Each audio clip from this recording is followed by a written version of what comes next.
আসসালামু আলাইকুম বন্ধুরা, সবাই কেমন আছো? আশা করছি সবাই ভালো আছো। আলহামদুলিল্লাহ, আমিও ভালো আছি।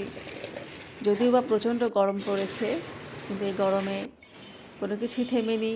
সেরকম আমাদের খাওয়া দাওয়া চলছে, বাসায় খাচ্ছি, কোথাও গেলে খাচ্ছি, কেউ আসলে তাকে খাওয়াচ্ছি, বিভিন্ন ধরনের মুখরোচক রান্নাবাড়া হচ্ছে।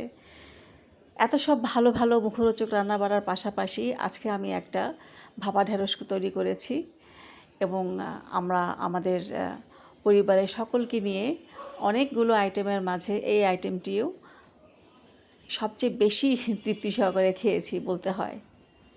সবগুলো আইটেমের মধ্যে এটা ছিল আমাদের আজকের বেস্ট আইটেম। এই প্রচণ্ড গরমে তোমরাও এটা ট্রাই করতে পারো, ইনশাল্লাহ তোমাদের কাছে ভালো লাগবে। সবাই সুস্থতা কামনা করছি, সবাই ভালো থেকো এবং আমার জন্য দোয়া করো। আমিও সবার জন্য দোয়া করি। আল্লাহ হাফেজ, আসসালামু আলাইকুম।